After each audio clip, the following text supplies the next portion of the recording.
Right, no, thank you so much. And thank you, Rishabh, Harsh, sir, for inviting us over. It's a pleasure to interact with the founders. Before I get to my fellow colleagues and panelists on stage, let me just give a quick overview of what we are seeing. The passion areas that I have, and I love the Cuckoo FM session. It took me back actually many years when telecom players were also offering services like these. Those subscriptions then went into a different direction, and VAS, as some of you, if you were around then in this industry, kind of realized that that didn't go in the direction it had to. But hopefully subscriptions are really the way to make money. But also I loved what he ended with, which was really YouTube is the best platform out there. And I didn't plug that in. It was not a plug. We never spoke about it. So it was truly organic, if I may say that. But yeah, so just a quick few things to just lay as some data points throwing at you, what we're seeing really, and this is more for founders out there. One, of course, and I'm sure everyone knows this, right? So, and maybe people have spoken it through the day. We're very, very bullish on this whole world of D2C actually no longer being D2C, but being omni-channel, right? You might start D2C, but you pretty much go e-com, omni-channel. I'm sure Vaishali and of course, Suhail is actually mostly offline. But again, I might be wrong in some of that. But yeah, I'm sure she has the stories around that. And our research really shows 93% of people who are looking to buy any product of reasonable value today start their journeys omni-channel. And retailers, on the other hand, 35% of them have experiences that are omni-channel, right? So it's really the world that we know is no longer a single channel, but it is multiple. So that's one trend that will only accelerate. The other one is, of course, video. We love video. So if you think of content, commerce, and creation, I think YouTube today plays across these three Cs. And even in terms of the creator economy, there's almost 10,000 crores of today creator wealth in the country that YouTube is driving. And this was 2021, it's only growing from there. The other big one is YouTube Shorts, which again, while Reels has been around, YouTube Shorts globally is about 50 billion kind of short consumptions are happening in that space. And finally, the small screen is moving to the big screen, right? So connected TV today offers about 60 million connected users from a co-viewing standpoint. So just putting some of these broader trends, and I'll talk through more, very passionate about on tier 2, tier 3, but we'll get into a quick conversation, otherwise it's broadly a monologue from my end. But let me start with you, Vaishali. I went through the site. I thought it is, I'm going to probably have an option of ordering an espresso along with a product. That wasn't there, because I'm a deep coffee addict, I would say, and sadly so. But I know you have a kind of probably a view on it. But I also saw green tea, right? So you're probably diversifying a little away from caffeine. How's the journey been? Congratulations on Forbes 30 under 30. And all of the accolades on the way, but talk us through for the early founders, how's the journey been? What's been the challenges around it? Just a bit more about the company. First of all, thanks a lot for having me here. It's a great day. It's going great. So I started my journey right out of college in 2015. We were into a very different space when we started. And we were doing some things in the initial years of M Caffeine. We were doing our set of mistakes. And then we launched M Caffeine 4.5 years back. So the brand and the products you see today are 4.5-year-old products. We researched through this ingredient through an incident, and we got to know that caffeine is one of the rare ingredients in the world which is great for skin and hair both. So a lot of ingredients would be good for skin or hair, but caffeine has properties which would strengthen your hair follicles, hence controlling your hair fall. And on the other side, caffeine helps in anti-inflammatory properties. It helps improve the blood circulation and depuff your skin. At the same time, it is a great antioxidant. Now, in any of your skin and hair care products, you need antioxidants because they would fight free radicals. They would help you repair the damage caused from UV rays from the atmosphere and makes your skincare more enhancing. So when we researched, we thought that there's nobody in India who's building products with caffeine at the core, and that is where we started building M Caffeine. And we realized that along with the great physiological effect of the product, the functionality of the product, caffeine has a very strong psychological connect with millennials as well. And when a brand has two legs of psychological and physiological connection, and the distance between these two legs are very, very short, I think that is where a beautiful brand emerges. And for M Caffeine, I think that has been the pillar of differentiation and growth in the beauty space. Thank you for sharing, and we'll talk more about the product journey. Suhail, over to you. Your journey with BharatPe, how has BharatPe become such a large name? And I think I did some research, and I must say, merchants are the center of everything. So do you really measure something called merchant love? Because we also heard, Bisu talk about how customers are like, they obsess over them. So talk to us about the journey and just how the merchants are, of course, key to all of it. Yeah, I think hopefully many of you know BharatPe. I know there are a lot of CPG founders here. We are now India's sort of second largest payment company for merchants, just behind Paytm and ahead of sort of Google Pay and Phone Pay, at least from the merchant side point of view. I think it's been an incredible journey, a lot of sort of obviously hard work and product thinking gone in. When BharatPe was started, like a lot of people who met the team had written us off saying Google Pay, Phone Pay, Paytm, ab tum kya karoge types, right? And I think it was very clear to the team at that point that all these are consumer companies at the core of it, right? So they're building consumer businesses. The only reason merchant also exists in their ecosystem is to close the transaction of the consumer, right? So, and therefore, when BharatPe started, I think we are all used to using UPI for free and merchants sort of not getting charged for it. That wasn't the case, right? So that was sort of the core insight behind BharatPe, that and at that time, UPI was very big, but merchants accepting UPI was very, very small. It was predominantly peer-to-peer, which is me transferring money, Dhruv, to you or Vaishali. But merchant leg was very small. And the core thought was, if we made merchants free, UPI free for merchants, this will grow, right? Which is a very classical, sab kuch free doge to chali jayega, right? So, and that was sort of the thought. And therefore, from the beginning, there was absolute clarity that we are never going to make money on payments. And money has to be made elsewhere. And therefore, sort of credit was an important part of the thinking baked into our product thinking itself, right? So, which is where sort of we differ from rest of the payments companies. We knew from day one we are going to make money on credit. So I think that's what we got right. I think then we got lucky because COVID, for all the sort of harrowing effects it had on the economy and sort of people, basically made digital payments mainstream, right? So my parents would have never ever thought of what UPI is, and sort of you have COVID, it's the touchless, sort of most touchless form of payment, even more so than a credit card. And sort of the market just sort of ballooned, right? So I think a lot of what we are today is actually a tailwind versus like something we have done differently apart from the product thinking.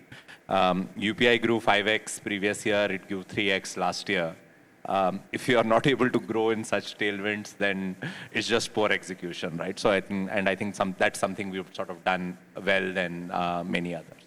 No, thanks for sharing. And any specific numbers you'd like to talk more about? So we today do roughly 2 crore transactions a day.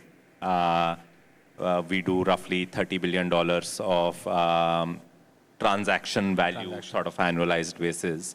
Now, you to put all this into perspective, we make zero money on it. Where we make money is on the back of these transactions, offering credit to retailers which you would understand, right? India mein 15% people get credit at max. Yeah. If you think that at a retailer ecosystem, people who've not conventionally used to pay income tax hardly sort of take money, mostly take money in the form of cash, their ability to secure a loan is like less than 5%, right? So the unique sort of payment ecosystem allows us to lend to them. And today, as sort of Bharat Pay on a monthly basis, we are able to sort of lend $200 to $250 million to these merchants. And that's where sort of the money starts getting made. Absolutely. And I think it is clearly a spot which has still massive uplift, right, in terms of penetration. So now going to the three Ps as the topic kind of is all about. So let's talk about products. And let's start with the space of beauty is massive. Again, I think COVID has its own role to play, mostly positive for the beauty space from my lens. But it's cluttered. It's crazy cluttered. Last I heard, there were some 300 beauty brands out there, companies, and maybe many more SKUs out there. How are you guys, besides coffee, differentiating? What's the product mix? What's the next one-year roadmap on that? Got it. So in the last 4.5 years, we have a family of 1 crore caffeinators in the brand for us. And we are at a run rate to this year, 400 crore will be spent on M-caffeine products in India.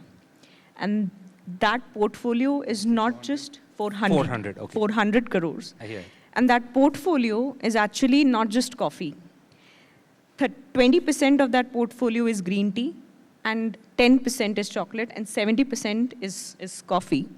So now caffeine's most obvious manifestation is coffee, and hence coffee is one of the largest portfolios. But though we have not marketed and promoted and educated consumers about our tea range and our chocolate range, even then the brand salience has been very strong for these categories. Now, we know that the space is very cluttered. And I think having a very strong ingredient which has a functional benefit and delivers a very strong emotional benefit helps you build a very strong brand and product story. Now, we wanted to build a very strong playbook for the business with coffee as the key ingredient. And as we are scaling up, we will be replicating that playbook to green tea and chocolate portfolios of ours. Our tea portfolio is already hitting a run rate of 100 crores. So we feel that at this stage now we have the length to, we have the playbook to actually grow much more stronger, much more wider with our other two portfolios. And for our aspirations to build a 1,000 crore brand in the near future, I think we have got that confidence from the market and from the consumers to build that brand with these three portfolios at center. So I feel that there's a lot of room of growth in the distribution, in the marketing, and in the product itself. Abhi sirf coffee hai, but we have seen that now we have an even stronger portfolio of tea and chocolate, which will be further getting marketed in the brand. So I think that there's a lot of things which are planned in the near future with the brand. I think, we've already mentioned, I think we are very focused on product as our core, right? And a lot of innovations, a lot of work is already been in place, and I would not reveal to a lot of M-caffeine users in the room. I would let them be surprised by the next set of products we launch in coming months. Yeah. Is decaf there? Like decaf? I think we're going to make a couple of crore people caffeinated, and then we're going to move to decaf. Yeah, I think that's a good idea. I don't like decaf. But anyway, moving to Suhail. So Suhail, clearly you solve for the merchants, but payments today, as we even heard Bisu talk about how that UPI rail has actually solved for really the ease with which pretty much any founder today can start making money immediately, right? So I think that's been very, very powerful. But again, how is payment leading to financing, or potentially even with this whole data disruption on understanding the consumer better, single view of the user? how is this going to pan out? And what should D2C founders or just the founders in the room really keep a watch out on this space? Where should they plan ahead of the curve to catch this wave at the right time? I mean, it's already there, but what would the next few disruptions be where they can be more aware of? So I think payment as a rail is, I will not say solved, but as we heard in the last session, now sort of getting to get solved, right? At least as a debit product, right? So I think the next wave of UPI, where it becomes increasingly, sort of each wave of UPI makes it increasingly more relevant for D2C founders, right? So the next wave of UPI is credit, and it is not only credit to the already sort of 5 crore people who have credit cards in the country, but credit sort of wider down the chain, right? So increases affordability, allows sort of brands to catch people at the time of purchase, etc. a lot better, right? And at least my fundamental belief, sort of partly sort of short-sighted and coming from me being in the industry, is UPI is going to do to credit what it did to debit over the last 5 years, right? And more sort of payments will move to UPI. I think the third leg, which at least the fintechs haven't explored well, except for maybe to an extent PhonePe, which is sort of allowing brands to capture consumers, right? And I was having this, I think Vaishali and I were also having this conversation outside. There are roughly 30 crore Facebook users in the country. I don't know how many of them, I'm bashing Facebook because you're from Google, so like, thank you so so much. there are 30 crore sort of Facebook users in the country. I don't know how often they open their Facebook account. Brands spend disproportionate money on Facebook ads. There are 30 crore UPI users doing 870 crore transactions every month, 29 transactions per user per month on UPI. And they are all basically between PhonePe, Google Pay, Paytm, and BharatPe. And this is, the guy is opening our app at least one time a month, one time a day. Most likely 3 to 4 times a day, because for payment there are 2 legs, right? So it's twice automatically and many other use cases. How can you sort of partner with payment companies to sort of get to the consumer at the time of purchase, where there is intent to spend money versus when there is sort of intent to see what your friends are doing, right? So I think that's sort of the next leg which will open up. Payment companies, to be honest, have been lax on it. They have said, this is not our core. Our core is sort of enabling more payment volumes. Our core is sort of enabling credit. But I think that's changing. Partly it's changing because everyone has realized that you can't only depend on credit. Partly it's sort of also changing because all of us are now becoming both merchant and consumer in a way, right? We started with merchant and increasingly going towards consumer. Paytm, PhonePe, they all started sort of consumer side coming increasingly to merchant. When you play both sides, I think commerce is a big sort of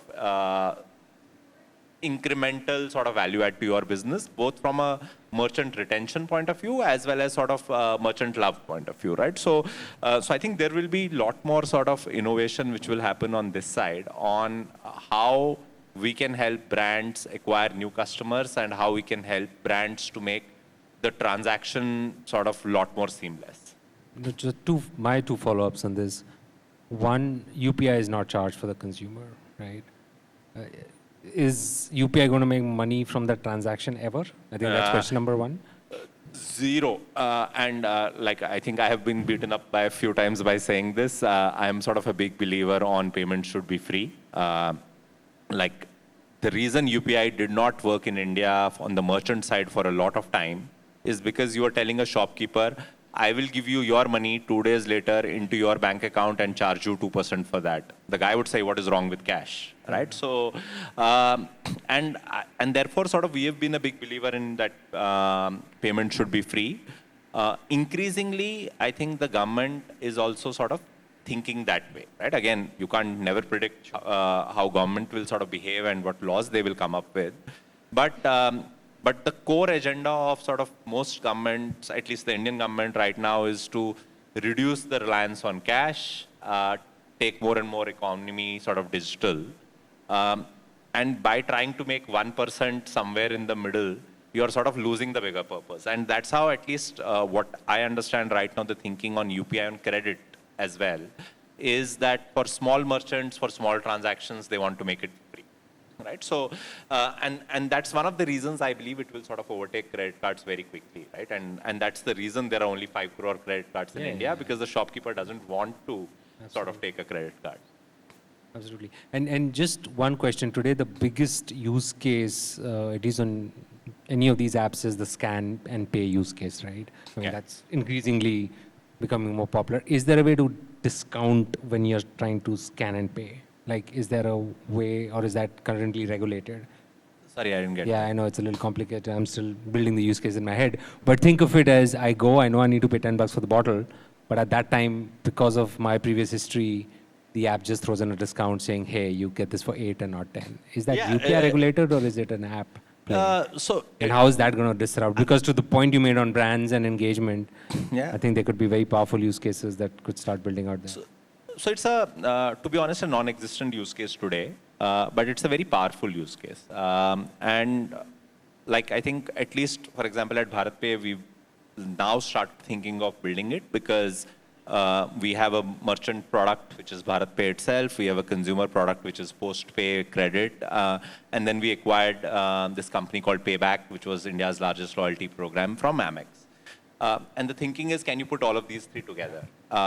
Can you basically create incentive for sort of good users to get discounts? Can you sort of enable a small shopkeeper to retain a large merchant, to retain a consumer, which is typically restricted to large players, right? Big Basket will have a loyalty program, Future Group will have a loyalty program. Can a shopkeeper sort of enable that, and can it drive sort of discount to users it wants to drive discount to, versus everyone, right? So if I'm a user, I'm coming to your shop every day, you don't want to give me a discount, I will anyway buy.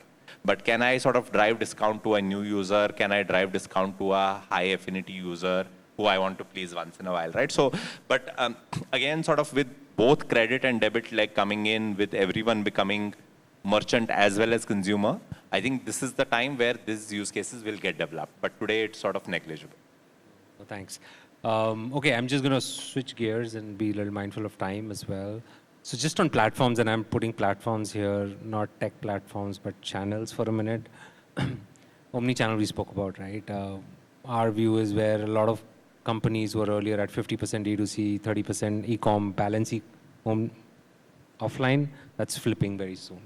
Offline is becoming big, it traditionally is huge. How are you guys viewing it? What's the investment strategy been so far? And are you looking at LTV differently as well when you start measuring effectiveness of these consumers coming through these various channels? Got it. So I think expansion of distribution, expansion of channels would depend a lot on the stage of the brand as well, I would say. In the beginning of the brand, we started with D2C and some key marketplaces, because we feel that at that point of time, we need to tell a very strong brand story, and that can only start with our own D2C platform. Just a small data point, if a consumer is spending 30 seconds on my product page on our marketplaces, they're spending 4x the time on our own website. So it's impossible for me to tell the brand and the product story in those 30 seconds on our marketplaces, which are selling 10,000 brands and lakhs of products. So we have to start with D2C, tell our story for the brand, and the expansion to multiple marketplaces, so that the sales people get those channels, get those levers of sales as well. Now, that's the starting stage of the brand. And as the brand grows, we feel that two things based on which we at least take the decision of expansion in the channels. One is, how are the business aspirations for the next few years, and hence how would probably our marketplaces expand, how would our focus on offline ecosystem expand. So that would be where the business objective would also come into play, and what is the outcome we would expect from certain channels. So I think, as I think Swagato also mentioned in the initial chat, that there's a stage of the business where they take a call to go offline, right? And the expansion to the nearest store of the consumer becomes very important, as if we have reached out to the potential consumers, but we are not accessible. And that is where I think consumers tell us that the expansion also has to come. In our all the brand tracks, and when we talk to consumers know about the brand and the product. They buy the products from D2C and marketplaces, but they would also want the accessibility to their nearest store, so that if the product gets over, they want it probably next to us. They would not want to wait for 1.5 to 3 days for the product. And hence, I think, along with a very strong business use case and scale, a very strong customer feedback has also given us cues on how the omni-channel strategies have to expand, how the distribution for the brand has to expand. And we feel that we still are largely online first, because retail, offline as a particular platform will take time to stabilize, will take time to build. For us to find the right channels, the right distributors, right operations for this channel, we are taking a period of 3 to 5 years for this channel to expand, and we feel that there's still a room of growth on the online platforms. So I think that would be the business objective for the next few years. And having said that, on the second part which you mentioned, which is LTV by average value for consumers. So for our D2C platforms, that's the only platform where we get that data to measure it. Unfortunately, we never get that data for other platforms. Our LTV by average value has been increasing on the platform since the past 4.5 years, as the platform is also scaled. But it is impossible for us to map that cohort with other platforms. We don't get that data, sure, yeah. And hence it won't be justified for us to comment on that. But LTV by average value for at least our own platforms, we are seeing great results, and we feel that definitely touch points expand hone ke baad, consumers shift honge platforms pe, but I think it's difficult for us to track those metrics. And in terms of a brand like yours, what's the repeat that you see on D2C? Like, our 12-month revenue cohort would be 100% plus. Users further. coming back. Users revenue. Value. Yes. And in beauty as a space and in the challenger brand space, we feel that's a very healthy number. Sure. But as a brand, we still feel that there's room of growth, and we are pretty much always aspirational to increase those numbers as the brand. So that's the trend. Dhruv, sorry, please. If I may partly put you on the spot, sorry. Like, I think McAfee is a different story because it's now large and therefore has a fair bit of revenue coming from sort of repeat users, right? And therefore, ability to reinvest into D2C is obviously high. I think a lot of the D2C founders of today, I've heard a few things, and part of this is anecdotal, but I would love to hear your opinion, is that the cost of acquiring a customer has constantly gone up. And part of it is understandable because the number of brands sort of trying to catch the eyeball of the same consumer has gone up, which has basically led to two things. Some people believing D2C does not work. And I've heard very different stories from, of course, McAfee and Mamaearth, where sort of I was a first investor in, versus today's founders. And it's also forced some founders to think in the platform conversation to go omni-channel much faster than what McAfee did or what sort of Mamaearth would have done. How are you seeing that play out, and sort of what is Google trying to sort of do to make it a lot more founder sort of friendly? Because early businesses, they don't, unfortunately, that's the way sort of the startup world works. Early businesses have the least money to spend. Yeah, no. So trust me, a lot of my time these days is going in solving, really understanding the problem deeply. Even though I work with Mama, for instance, is a key client of ours, and they are on a very different journey to exactly the point. For them, offline is growing, and that's a big part of their strat this year. It is expensive. By the way, I've also heard someone, Amazon is equally getting worse. So it is a challenge because of the number of brands that are in the space, at least BPC. I think there is one, at least ray of, at least I see where we are trying deeply to understand is, see, bottom of the funnel, beyond a point, you will play what you do with search, with driving traffic, with taking it at a certain scale. And we have got a slew of automated products now that keep getting better over time. Are we the easiest platform out there? No. We take our own time. Meta is easier, it's more intuitive for players early stage to come and play. We start getting, we are important, but we start making more value as you get a little above in terms of your own stages. And I'm sure you've partnered with us. I know you're on search, all of that is there. To me, I believe very strongly in what YouTube can play a much more important and critical role. And we are seeing within YouTube Shorts is actually going to disrupt this. Because again, Insta Reels has been around for a while. They are go-to for many of the players, especially beauty space. But Shorts will come and definitely play a much, I can say it in the safe space. We have more consumers now on Shorts versus Reels in this country.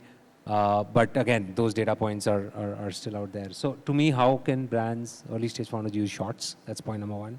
Point number two is, can we help you with understanding the mid-funnel a little better? Because that's when it starts getting hazy. You don't know whether this consumer is actually converting. I loved your data point on, I know my consumers on D2C are spending so much more longer than e-com, right? And I think, how can we play a lot more around that? Because to you, it's not that just the new user, but is he coming and spending more time? My other question to you was about, do you have own stores? Because a lot of people with own stores now can have that single view of the customer. We're also working on this space of co-op.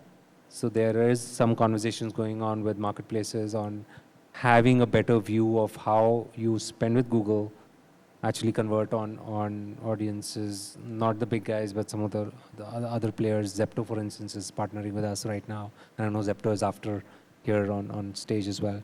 So we're deeply trying to solve for this. There are a few areas we believe will play out. Shorts, I know, has seen some really early wins. So long answer, but I know the problem is a tough one. And we are working on it. Yeah. Cool, that put me off guard. So let me get back to my spiel. And so I know we heard, I will actually just flip to pricing, and then there are a few absolute entrepreneurial questions from both of you on that journey that I must ask. Just on pricing, how do you, and both similar question for both, but might be slightly different from a BharatPe lens, but how do you go about pricing? We heard a lot about tier 2, tier 3. Does demographic have a role to play? Are you thinking pricing differentially? Because D2C potentially can offer that if you want to. What are the trade-offs and what are the challenges you see, especially today with pricing? Got it. So I think we've taken a lot of time in the initial years of M-Caffeine to understand how to come up at the right pricing. And I think there are primarily three paths to this, which we have identified, and would love to hear from the audiences post this if they have other insights as well. But the first part is the space, which is in our case personal care and beauty, where what is the positioning of the brand? Is it mass? Is it mass premium? Is it premium or luxury? So I think the first filter which comes to pricing is the positioning of the brand. Like M-Caffeine would operate in a mass premium space, and there would be brands like Forest and Kama who would be probably going to the luxury spaces. So the pricing would vary from the positioning standpoint of view. Second part to this would be the category buckets which we operate in. One is the established categories, which would have a large market size. For example, your shampoos, face washes, and oils. regular use products, heavy visibility, and almost everybody is using these products. The market for these categories are huge. And the second leg would be challenger categories or niche categories like body scrubs or eye creams or serums. Now, when we are operating in an established category, I think the base of that category is already established by a lot of brands, a lot of products. So we need to consider that base and understand how high, 20, 30, 40%, does your positioning of from mass to luxury allow you to go? And how lower would you be when your positioning is probably a level below or a level higher? So established categories will give you that base, and based on that base, you will have to position yourself. Now, 20, 25%, what is that optimum number? I think digital gives you that power to experiment. For us, there's one MRP, and there's a second leg, which is selling price. So we tend to, we've experimented, A/B tests have been done in the initial years, that would that be 20%, 25% higher or lower than the already established brands and the products in the category. When we move to the challenger and the niche categories, so for example, if it is body scrub, eye creams, eye care as a portfolio, or face serums, these are fairly new in the Indian in the Indian beauty landscape. Now, when it's new, the markets are very small for these particular products. And as a digital brand, I think we have a bit of luxury to do A/B test and understand what would be the right entry price for the consumers, for the brand, to operate in this particular challenges categories or niche categories, so to say. So I think the second filter would be applied based on the established and the challenger categories. Third, which is extremely important, is the unit economics of that category or the product. Now, when we are deciding the pricing based on the category challenger versus mass, or making a filter of the positioning of the brand, I think the unit economics gives you the final answer of how much would the product need for its production, how much of the product would need for its marketing, and other factors from GM1 to CM2s of the unit economics. I think that becomes the key aspect to finally decide what would be the optimum pricing for your product. So I think for us, these three legs have been very, very important. Which is positioning, the category we operate in, and third is the unit economics. And I think this helps you give the direction of what would be the optimum pricing. Same question to you. I think, to be honest, we don't think about pricing at all. How should the founders think about it? Yeah. It's the least important decision in my business. Whatever you do, given it's sort of such heavy app-based business, every minor change is visible to 10 million users almost instantaneously, right? Yeah. Which brings me back to Vaishali's point. Like A/B testing in our business, in a CPG setup, A/B testing may mean 1 month. In our business, it may mean 1 hour, right? So therefore, our sort of core thinking about pricing is get the best product out there, price it as you like, and see where sort of the right spectrum of growth and profitability comes, right? So, and that's how we've sort of done on each of our products, whether it's our credit product, whether it's our sort of POS machines, whether it is some of the consumer offerings we've launched. We've experimented with pricing so much that sometimes people think we've not given it thought, which is not sort of too far from the truth. No, and I think just moving off the P's now to, it's been tough last few quarters, let's say, right, in terms of the winter we hear, and generally the pure focus on profitability and balancing the short versus the mid to the long. How are you both looking at this in your own worlds? And you've got future plans in that space as well. So how do the founders make logical choices on how to balance rush versus long-term growth? Like, your views on this hot debated topic or hot topic?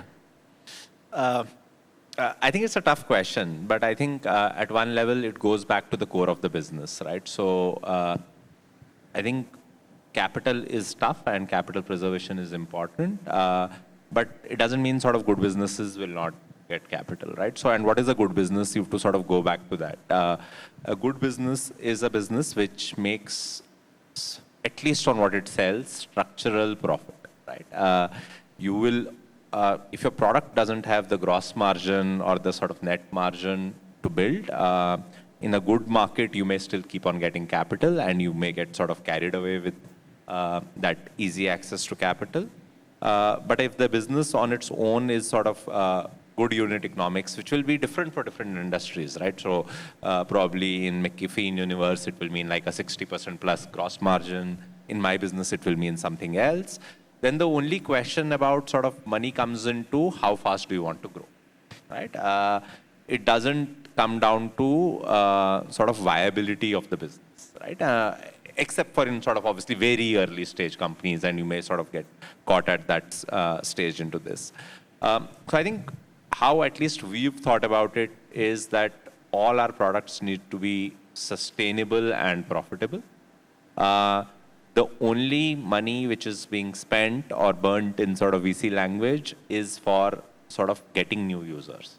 And at least in this market, we operate with a mindset of that whatever money you have in the bank, whether you raise or not raise, is a different conversation, but it should sort of sustain you 24 to 30 months of sort of continuous growth, right? So that's how we sort of peg on how fast we want to grow. But it eventually comes down to relooking at your sort of product portfolio and saying which products make money and which don't, right? And this is probably the best time to prune the ones which don't. Thank you. Your views?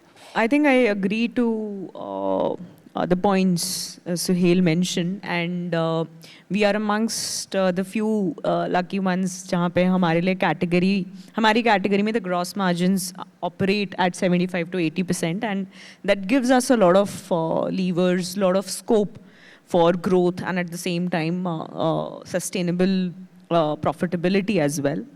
Now, I think what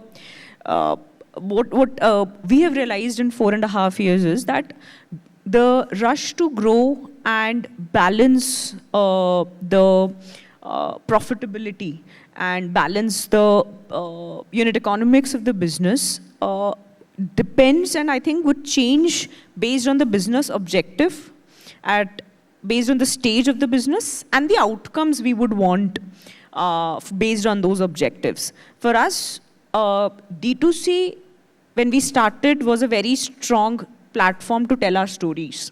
Now we have 500,000 base of our social media consumers. Millennials coming on our website are 2.5 million. So I think now we have that scale and base of the consumers who are coming and reading our story from multiple other platforms. We don't need to generate those people. We don't need to get those people to the platforms. They're coming on the platforms, may it be Instagrams, YouTubes, or our own D2C platform. Now at this stage, definitely D2C as a platform needs to have a much positive, much stronger unit economics compared to what it would have 4.5 years back. But at the same time, when we are focusing on our offline presence, we have to look at our operations, we have to look at our business at this stage and understand what are the business objectives and outcomes today and 5 years ahead. We can't expect the same unit economics and we can't expect the same objectives and outcomes today, which have to be planned 5 years ahead. So I think the stage of channel, stage of the business would give a lot of clarity on which channel or which matrix in your P&L needs to be improved. If it is marketing, if it is channel, if it is gross margin, if it is your brand media budgets. But I think different stage of the businesses would expect different outcomes. So I think that keeps on going on. But at this stage, I think we are at a healthy run rate where we feel that we've achieved a very fast growth. And now the focus would be on a sustainable growth. I would say probably a rushed growth. Got it. And what's the view for, like, is that the guidance for the founders, like, in the room, or? I think as, you know... This has been your journey, which is great, but these are tough times, so how should they think about it, like, here and now? I think I'd like to start with a question Suhail mentioned, right? That with the competition growing on in different categories and the CACs rising, how do we think about it? And it is an even more difficult problem to solve in today's scenario. But I think first is, we would say that build a very strong brand. I think beyond that, nothing can help. You need to build a very strong brand, which has the fundamentals right. For us, there are 4 E's for the brand, which we feel that should be the pillars of building a brand. And I think that eventually gives you a direction to a very, very sustainable and very strong growth. One is your efficacy, which is a very, very strong product. One is a very strong ethos attached to the brand. We will have to be vegan. We are building products which are SLS silicon, mineral oil free. We are cruelty free. So a very strong ethos. Third is the experience. It has to be delivered via packaging. It has to be delivered via textures and fragrance of the product. But your consumers remember experience. They do not remember a commodity or a product. They will have to remember experience. And it is much more important for today's millennials. Millennials invest in brands. Millennials invest in lifestyles more than just a product. So I think experience becomes very important. And the 4th pillar is emotion, which gets clubbed with the brand. So I think fundamentally, when we are building a brand or a business, I think these 4 pillars have to be very right. And they have to be communicated to the consumers via the channels they would want, via their forms of communication. Like, as Bisu mentioned, right? Finding those relevant platforms जहाँ पे आपका user है. और उन platforms पे वो relevant content banana. So I think we have to start from there, have a healthy mix of distribution, have a healthy mix of marketing channels, and a very strong product. And eventually, it would lead to a very, very strong... And then have patience, basically. Yes, definitely. Some patience is needed. And then connect with you to understand how do we stabilize CACs. Absolutely. Anytime. Cool. Time's up. This says, so we will open it up for questions. We have time for a few questions. Let's take some. Yes, sir. Can we have the mic? We'll just get the mic. We'll just get the mic. No, but it might be not okay for others. Yeah. This is a question for Vaishali. Is it M-caffeine or McCaffeine? It's M-caffeine. We are launching a campaign soon stating that it's not McCaffeine, because a lot of people confuse it because it's McD. Maybe that's another idea. I'm sure you're already toying with it. Okay, any other questions?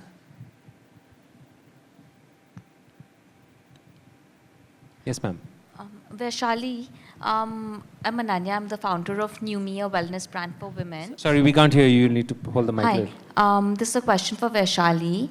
I wanted to get your perspective on brand partnerships that you think have worked well, because as people are building more and more consumer brands, there's a lot of overlapping audiences, and getting audiences through Facebook, Google, other channels is so expensive. So have you ever seen brand partnerships done well in growing your audience for the first time?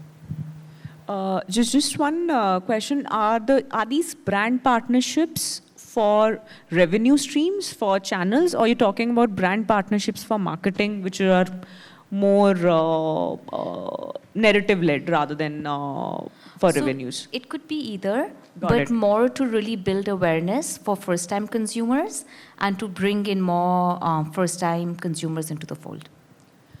Got it. So I think there are 2 parts to how we look at brand partnerships. One is the relevant partnerships which would help tell the brand story right. Those can be with the key opinion leaders. Those can be with the fellow brands where you feel that your consumer have a strong connect. If my consumer and another brand's consumer is same and they would operate in a different category, we feel that can be one form of partnerships. But there have to be relevant streams of platforms where you can tell your story right. So look for where your consumers can be, what are their alternate purchases, what are their alternate content forms, where telling your story becomes more relevant for them and takes the larger mind share. Second part to it would be the revenue streams, where a lot of affiliate platforms, a lot of scratch cards, a lot of couponing websites would come into play. I feel again there would be two parts. One is if your consumers are present, if your consumers are actually searching for your products on that platform. And the second is I think it has to be based on a very strong unit economics when you're working on these brand partnership channels, may it be affiliates and coupon websites, building your promotional strategy to marketing your brand on that particular product. आपकी discount strategies से लेकर आपकी marketing strategies उन platform के ऊपर किस तरीके की unit economics पे operate करती हैं, उसके basis के ऊपर you will get the answer which are the right partnerships for you. Sorry, if I may add, I've unfortunately seen this play out very, very badly normally. I think brand partnerships have to be by design done very carefully because you are positioning your brand along with another brand which may have a very different set of audience and a very different perception or price point, right? So, it normally only works if you have a very clear objective in mind, right? So, are you driving trials and which is the right brand to drive trials with, right? Are you driving sales and therefore like what is sort of the sales engine, and are you, most of these partnerships tend to be also sort of discount centric, and a brand which is positioning itself as a premium brand will never, or a mass premium brand would not like to be seen as a discount led brand, right? So like people will say acha बिक नहीं रहा यार तो 25 रुपए इसके साथ free मिल रहा है, right? So I think it works really well if your TG is the same. It works really well if your objective is the same. And therefore, I wouldn't expect brands to go berserk doing them. 1 a year, 2 a year makes sense. And they have to be sort of a lot more thought through, and brands don't utilize it well. I would probably give you that. But suddenly that becoming a major form of sort of building a brand, unlikely. I think I agree to you, but I think there would be two parts to it, I feel, which at least has worked for M-Caffeine as a brand. One is going firstly with those platforms might not make sense, because if you are trying to make a consumer aware from brand partnerships where you would be giving discounts, I feel that is where the brand gets a bit negotiated, and that should not be the first mode of platform for you. I think that should be third or fourth or probably 10th mode of expansion for you. Second, I feel as if India as a market is a very value conscious market. They would pay even 1,000 rupees to 10,000 rupees if they're getting that value. So I think if you place it on the right platform and understand what is the value that platform will create for you, I think that would help, but it has to be done very cautiously. I support Suhail's point on that, and at the right time. Yes, ma'am. Hi, I'm Jovita, and I'm the co-founder of Bartisans. We're a cocktail mixer brand. Again, question for Vaishali. Vaishali, I know you guys started off as an online brand and now moved on to, omni-channel and offline. In terms of your pricing strategy, you guys obviously, discount online. How do you manage to draw up that balance between both your channels? Sorry, manage the? I mean, you're offering a discount online, and do you also do that online, or how are you managing your pricing to be similar on both channels, or do you even do that? Offline and online? Yeah. Got it. So I think, first of all, I think our discount frameworks are coming from a core philosophy of why do we need to give discounts to the consumers.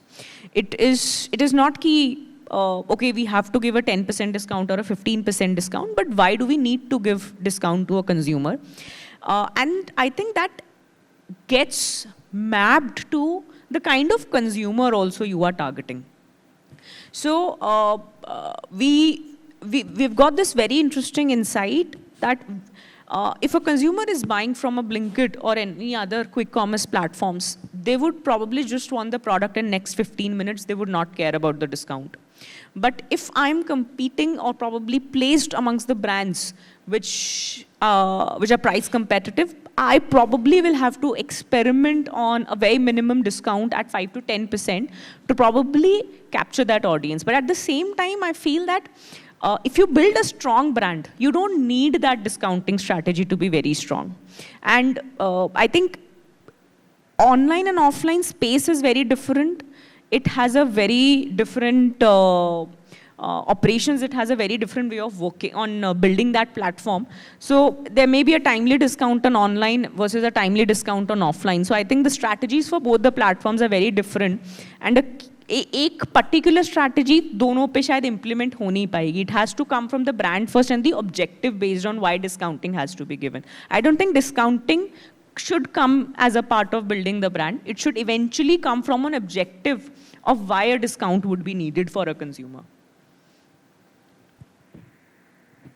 Did you say Bartisan though? You did. You did, right?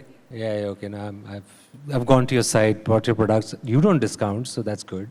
Anyway, that's for a coffee conversation later. Any other questions, please?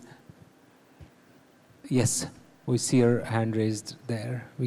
Hi, I'm Astha and I work with Jovita at Bartisans. My question is again for Vaishali. In the early days, I think McAfee did a lot of work with influencers. I think that was one of the strong tactics that you guys used for growth. Do you think it still works? And what was your experience with it? I think it is a very strong relevant stream now. It was and it will be a very, very strong relevant stream. Because people want to know about your brand, want to know about your product, and you cannot be the only custodian of that. You need to have other people's views on your brand and product. That's the first part. Second is your consumers are consuming content from multiple other people as well. And if partnering with those people can actually push the brand and product in their language and their modes of communication, I think that becomes, again, a very relevant stream. However, I think the objectives have to be very different when we are building influencer marketing platforms. First is that we have our own ways of measuring ROIs, from direct CTRs to Google searches, to how many people are using coupon codes via those influencers. There can be multiple ways where you measure ROIs. And the second is your objective with influencers just the ROI or actually making your brand aware? So वो objective बहुत ज़्यादा important हो जाएगा for you to actually decide what is your key KPI for influencer marketing as such. It cannot be just one part which is ROI driven. It has to be brand awareness as well. And I think if you find the right content, if you find the right partner, and at the same time, if you find the right objective, I think these three will give you an answer of it would be effective. But at the same time, I think it is a very relevant stream because if your consumers are there, you need to be there. Yeah, I mean, I can just add that the amount of money that went in last year, it's doubling this year on the creator influencer space by brands. And this is broadly CPG, but it's just an open space out there. I think the big lever there is today, there are audiences that are not even there on any other platform, but looking at creators or influencers, right? So how do you get them?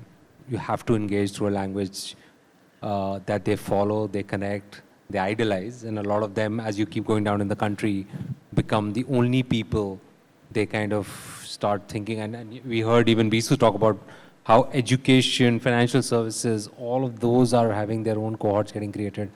So I think not having an influencer strategy is not an option. At least that would be a view.